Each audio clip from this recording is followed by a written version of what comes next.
Today's video, we're going to talk about my part of the collab with Becca and 11 other content creators.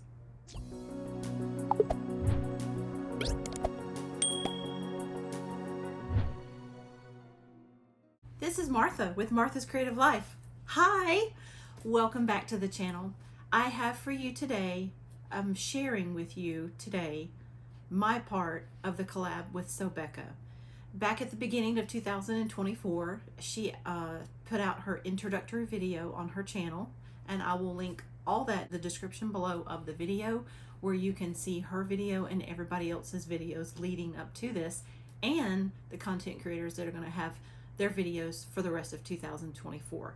So I'm smack right dab in the middle of 2024. I'm in July.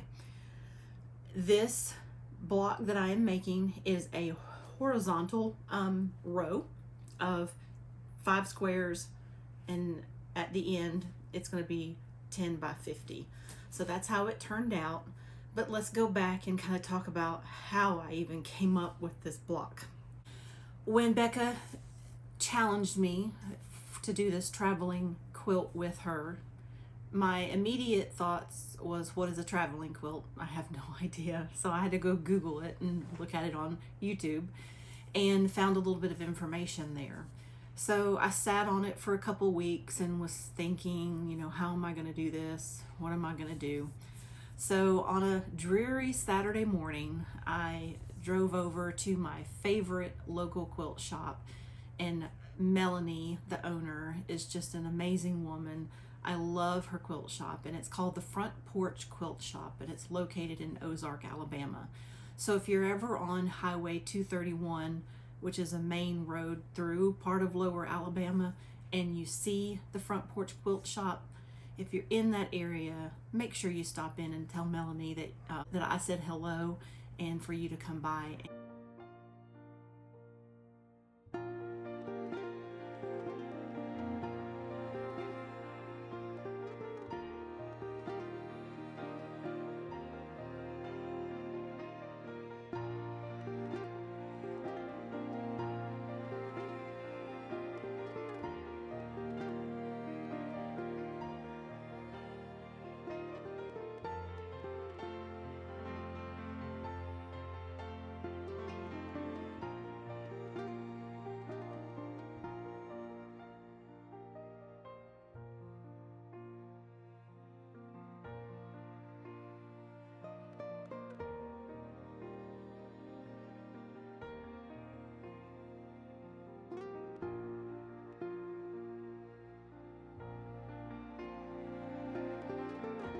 We talked about it, and she knew what I was working on, knew what I was challenged with, and we talked for, I felt like I was probably in there for about 2 hours, but when you're with a friend, time just flies by so fast.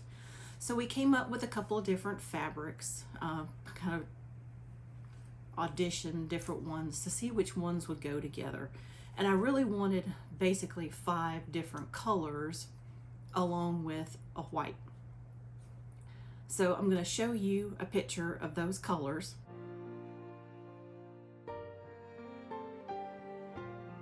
When I was talking to Melanie, she knew that I was looking for something kind of Alabama related, because that's kind of where I was going in my mind with the traveling quilt, is I wanted something to represent me, something to represent Alabama.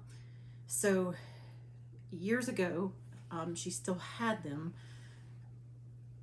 I guess some quilt shops will have what's called shop hops, quilt shop hops. I'm not really sure exactly the whole details about it. Y'all probably can tell me more about it. But these little squares were in these envelopes, and so you could go and visit, you know, all the quilt shops that you wanted to, and purchase the envelope, and it would have like a pattern in it and some fabric, and then it would have a little square that represented that you had, in this instance, gone over to Alabama to visit this quilt shop. She showed me those, and then that got my wheels turning too. She's like, well, maybe you can incorporate those somehow into the blocks. And I'm like, yeah, I like that. So I went ahead and got 5 of them because I thought I was going to use 5 of them for the whole row, since I had 5 blocks. So that was the original thought process there. So left from Melanie's quilt shop and got home, looked at the fabric and thought I'll just put it aside for right now. I had time because, you know, it's in January and I've got all the way until June per se to get my blocks done. Sometimes in the creative processes, you kind of have to let things in your mind. You have to think about it. And I'm very much a big thinker. So I thought about it and, you know, it's like, how am I going to put this together? I knew I needed a horizontal layout because that's what I wanted to do. I know that there's going to be some creators that are going to have maybe a vertical layout, but mine was going to be horizontal. And so I just decided to go on over to YouTube and just start looking for videos because in this instance, I needed inspiration. You know, I've gotten spoiled, like say with cotton cuts with their pre-cuts. You just put the little clues together, or, you know, I'm working on the Floral States of America with them. Everything's all pre-cut. Everything, you have the instructions, you have the pattern, tells you what you all have to do, and then you just sew.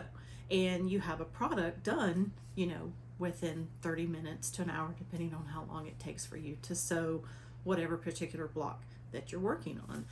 So I've kind of gotten used to that.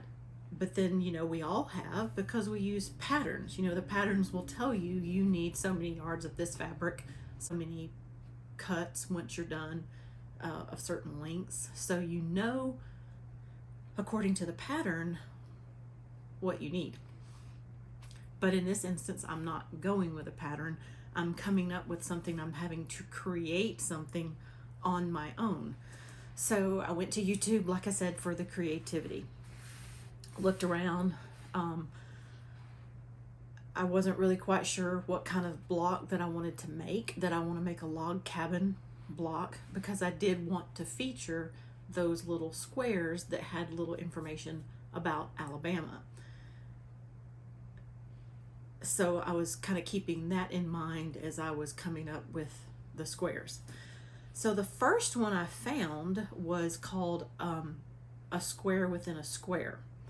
And I'll show you a little bit of footage of that, of me putting that one together. My blocks need to be 10 by 10, but in the videos that I found, there wasn't really necessarily a pattern I could go based off of. So I had to do a lot of, you know, cutting with some fabric that really wasn't as important as this fabric for this project. And so the video that I'll show you, the footage of that, I'm actually making the video, or making the square that I'm working on. So I did a square within a square. So essentially what I did is I took the little square of the piece of information from Alabama and I folded one side, stitched a 1/4 inch seam, flipped the other side opposite of it and stitched a 1/4 inch seam, and then opened that up, pressed it open, and then did the other side. And you'll see it more in the video, what I'm talking about. But by the time I was done, that little square was in the box of the square with the fabric.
And then I decided, well, this is too small. I still need something bigger.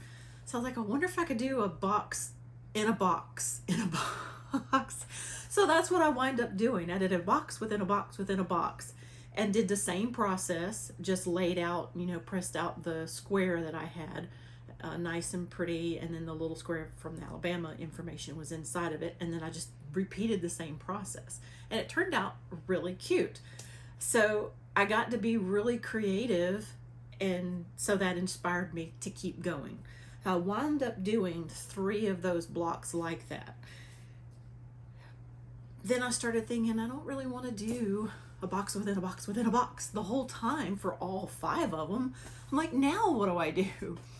So I was going through a little pile that I had in my sewing room, and I found the original block that I made for the Quiltmas quilt from last year, and I just love that star. It just, I don't know, there's something about that star that really like speaks to my heart.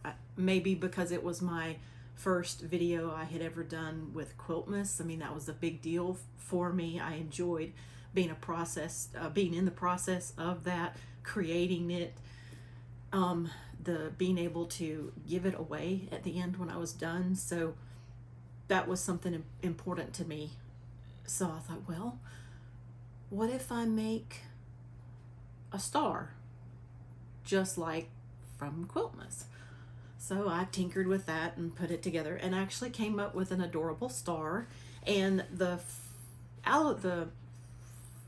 flower for Alabama is the camellia flower. So that was part of the fabric that I had gotten. Also was some fabric that had the flower on there. So I thought, well, that'd be a great middle block to put in there, to have the flower within the star. So I was like, well, what am I going to put on the outside of it? So I decided to go with white. So white is mainly the background for all of the blocks, along then with all the other colors. So the star turned out beautiful, and so I thought that was a beautiful remembrance of Quiltmas 2023, because like I said, it was near and dear to my heart. Well, then just recently, I still had one more block to do. Then recently, Sean, the guy who sews, and Kim Moose, the owner of Cotton Cuts, they decided to do a standoff with a heart that they both created. I guess they did it on a video. I was working, so I didn't get to see it, but they had challenged us to vote to see which heart block that we liked. And I'm like, I can't vote with 2 people that are very important, and they're two of my favorite people. And I'm like, I can't vote. So Sean's like, just flip a coin. And I got to thinking, and I'm like, I bet I can make that block. A heart would be great addition to it. I've got 3 blocks, or 3 blocks within a block within a block. And then I've got the star block. And then I was like, what if I do the heart? So I sat down again. I didn't have any sizes, so I just kind of had to play around with it and tinker with it. And I came up with the heart, and I thought it was so cute. I had 5 of the little blocks for Alabama, and then I was only going to use 3 of them because I thought, well, maybe I'd make 2 stars. Then I decided to make the heart. So one of them had the state of Alabama. It said Alabama. I was like, oh, that would be cute, because my heart lives in Alabama. My husband, my heart is here in Alabama because I'm here with him. My other heart is in Florida, which is my daughter. So I thought that was really cute. So I played with that and came up with an adorable heart to add to the collection of the blocks. Well, then I know my backgrounds all were white, except for one of them. It had purple, which all of you know who've been around the channel for a long time or know me personally, purple's my favorite color. So I have to incorporate purple in there somewhere. So I did that. And I didn't want to just sew the blocks together piece the blocks together without any type of color. You know, I had all the colors, but I had not used pink. And Melanie and I had picked out the pink because it had flowers like in the background. So it was a pink fabric, but it wasn't just a flat pink color. It actually had like designs of flowers all throughout the fabric. In the video, in the description, I'll actually put, because some of you may really like the fabric, I'll put in the description the names of all the fabrics, because I should have still the information on all of them, so I can share that with you, because some of you may really like the fabric and want to do something of your own and create something yourself. So I bordered all the blocks in pink, and so that got it to more of the size that I wanted it to be. And so in between each block there's a pink sash, and then around the whole thing I've got pink sashing. So I was really happy with how it finally turned out. You know, being creative sometimes is a little challenging, so that's good to challenge yourself and to, you know, test the limits of your creativity. And that's what this collab with Becca and 11 other content creators did for me. This gave me a challenge. I love, you know, following a pattern.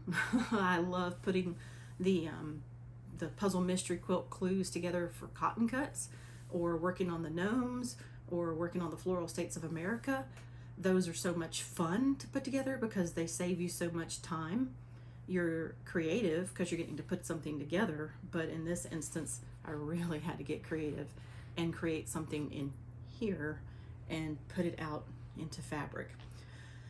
We are in July, like I said earlier, so we've still got a couple more months of 2024, so we're not done. So I hope that you continue to enjoy this series. Becca, thank you so much for putting this together for us. I believe at the end that Tiffany over at Tiffany's Quilting Life is going to actually quilt the quilt for us. I'm looking really forward to the end result of how this is going to look, and I look forward to seeing all the other videos that the content creators are going to put out for us. What I'm going to do now is go ahead and pop on over and put the video up of this on my design wall so that you can see everything more in detail of how I did it. So I hope you enjoyed this video. Thank you so much for being a part of Martha's Creative Life. And until next time, I will see you all later. Be kind to each other, but more important also too, being kind to each other is being kind to yourself as well. Until next time, take care. Bye.